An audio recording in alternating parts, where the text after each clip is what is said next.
और मुसलमानों को गद्दार कहते हैं। ये मुसलमानों का इस मिट्टी में है खून शामिल, किसी के बाप का हिंदुस्तान थोड़ी है।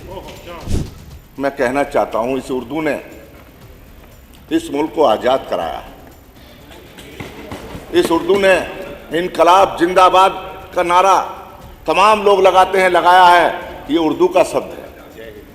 मुल्लाओं को कटमुल्ला बोल दिया, हमने कहा मौलवी बना दो उनको सबको। मैं कहना चाहता हूँ ये भूल गए, इन्हीं उलमाओं ने, इन्हीं मौलानाओं ने, इन्हीं हाफिजों ने इस मुल्क को आज़ाद कराया था। हमारे सरफिरेज जज्बातों को कैद कर नहीं सकते, हमारे सरफिरेज जज्बातों को कैद कर नहीं सकते। क्यों हवाओं के लिए आप जंजीरें बनाते हैं। मेरे जनाजे पर यारो मोहब्बत लिख देना, मेरे जनाजे पे यारो मोहब्बत लिख देना। हमने बुनियादों के पत्थर हैं, हमें घर से निकाला जा रहा है।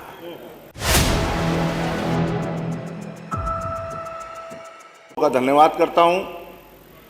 और आज कल माननीय महिम राज्यपाल जी के बाद नेता विरोधी दल ने एक प्रस्ताव रखा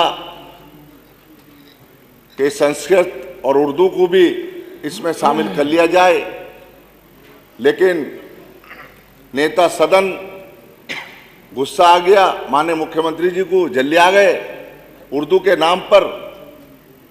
मैं कहना चाहता हूं इस उर्दू ने इस मुल्क को आज़ाद कराया। इस उर्दू ने इनकलाब जिंदाबाद का नारा तमाम लोग लगाते हैं, लगाया है। ये उर्दू का शब्द है। हमारे मुल्लाओं को कटमुल्ला बोल दिया, हमने कहा मौलवी बना दो उनको सबको।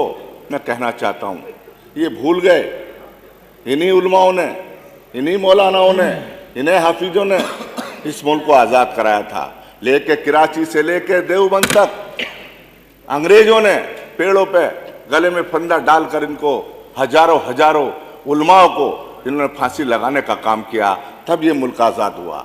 ये मुल्क आज़ाद ऐसे नहीं हुआ। आज हम यहाँ बैठे हैं, ये उन्हीं की देन है। और मुसलमानों को गद्दार कहते हैं। ये मुसलमानों का इस मिट्टी में है खून शामिल, किसी के बाप का हिंदुस्तान थोड़ी है। मैं कहना चाहता हूँ आपसे, ये मुल्क हिंदू और मुसलमान सबका है।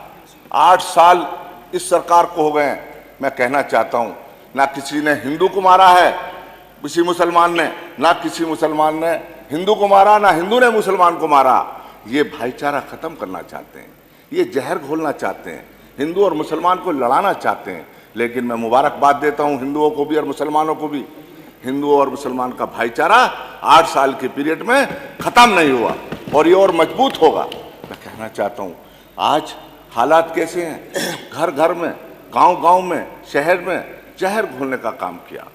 तमाम मुसलमान दहशत और खौफ में जी रहा है। यकीन मानिए, जब घर से निकलता है सुबह को उसका बेटा काम के लिए, तो शाम को वही महसूस करती है उसकी माँ कि मेरा बेटा अभी तक नहीं आया। दरवाजा खोल के झांक कर देखती है कि मेरा बेटा देर हो गई, क्यों नहीं आया। इसलिए डर लगता है उसको कोई थाने वाला पकड़ लेगा और उस पर 4 मुकदमे फर्जी लगाने का काम होगा। 8 साल के अंदर मुसलमानों को क्या दिया है? लाठी दी है, डंडा दिया है, गोलियां मारी हैं और जेलों में डालने का काम माइनॉरिटी के लोगों को इस सरकार ने किया है। मैं कहना चाहता हूँ मुसलमान क्या मांग रहा है आपसे? 8 साल के पीरियड में क्या मांगा है? अरे उसने एक चीज़ मांगी है, ना रोजी मांगी, ना रोटी मांगी, ना नौकरी मांगी। वो कह रहा है कि हमको जीने दो, कमा के अपने बच्चों का पेट भरने दो। ये मुसलमान ने मांगा है। अरे इतने सब्र से बैठा है, ये भी इनको बर्दाश्त नहीं हो रही। मैं कहना चाहता हूँ ये सब्र, हमारा सब्र तुम्हें खाक में मिला देगा। हमारे सब्र का तुम्हें असर नहीं मालूम, हमारा सब्र तुम्हें खाक में मिला देगा इंशाअल्लाह। मैं कहना चाहता हूँ हमारे सरफिरेज जज्बातों को कैद कर नहीं सकते, हमारे सरफिरेज जज्बातों को कैद कर नहीं सकते। क्यों हवाओं के लिए आप जंजीरें बनाते हैं। मैं कहना चाहता हूँ आज हालात क्या हैं। मेरे जनाजे पर यारो मोहब्बत लिख देना, मेरे जनाजे पे यारो मोहब्बत लिख देना। हमने बुनियादों के पत्थर हैं, हमें घर से निकाला जा रहा है। मैं कहना चाहता हूँ आज क्या हालात कर दिए मुसलमानों के। पूरे उत्तर प्रदेश के अंदर आप दहशत के अंदर, खौफ के अंदर जी रहा है। तमाम ये लोग कोशिश कर रहे हैं किसी तरह से भी हिंदू मुस्लिम झगड़ा हो जाए, किसी तरह से भी मुसलमानों को मारा जाए। लेकिन मुसलमान यकीन मानिए इस देश का वफादार है, इस देश का गद्दार नहीं है, इस देश का वफादार है। इस जब जब जरूरत पड़ी है, सन 71 का देख लीजिए, हिंदुस्तान पाकिस्तान की जब जंग हो रही थी तो वीर अब्दुल हमीद ने पाकिस्तान के टैंक उड़ाने के बाद अपनी कुर्बानी देने का काम किया। ये किरदार है मुसलमान का। अभी कुंभ का मेला भर रहा था इलाहाबाद के अंदर, कड़ी सर्दी हो रही थी, कड़ी सर्दी हो रही थी, तमाम बहुत कड़ाके की सर्दी पड़ रही थी। लेकिन वहाँ के तमाम मुसलमानों ने अपने शरीर से जर्सी उतारकर, स्वेटर उतारकर, जैकेट उतारकर वहाँ के हिंदू भाइयों को देने का काम किया। अपने दरवाजे खोल दिए, अपने मस्जिदों के दरवाजे खोल दिए, मदरसों के दरवाजे खोल दिए, अपने इमाम बाड़ों के दरवाजे खोल दिए, मुसाफिर खानों के दरवाजे खोल दिए, अपने घर के दरवाजे खोल दिए और हिंदू भाइयों को अपने घरों में बिठाने के बाद सेवा और खिदमत करने का काम वहाँ के मुसलमानों ने किया है। मैं कहना चाहता हूँ आपसे, आज हालात कैसे बना दिए, ये मुसलमानों का किरदार है। और ये हमको कहते हैं मुसलमान के नाम पर चिढ़ रहे हैं, मुसलमान के नाम पर गुस्सा आ रहा।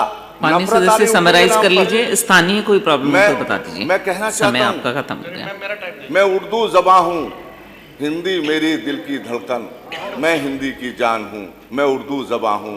बहुत बहुत धन्यवाद, थैंक यू। और मुसलमानों को गद्दार कहते हैं। ये मुसलमानों का इस मिट्टी में है खून शामिल, किसी के बाप का हिंदुस्तान थोड़ी है। मैं कहना चाहता हूं, इस उर्दू ने इस मुल्क को आज़ाद कराया। इस उर्दू ने इनकलाब जिंदाबाद का नारा तमाम लोग लगाते हैं, लगाया है। ये उर्दू का शब्द है। मुल्लाओं को कटमुल्ला बोल दिया, हमने कहा मौलवी बना दो उनको सबको। मैं कहना चाहता हूँ ये भूल गए, इन्हीं उलमाओं ने, इन्हीं मौलानाओं ने, इन्हीं हाफिजों ने इस मुल्क को आज़ाद कराया था। हमारे सरफिरेज जज्बातों को कैद कर नहीं सकते, हमारे सरफिरेज जज्बातों को कैद कर नहीं सकते। क्यों हवाओं के लिए आप जंजीरें बनाते हैं। मेरे जनाजे पर यारो मोहब्बत लिख देना, मेरे जनाजे पे यारो मोहब्बत लिख देना। हमने बुनियादों के पत्थर हैं, हमें घर से निकाला जा रहा है।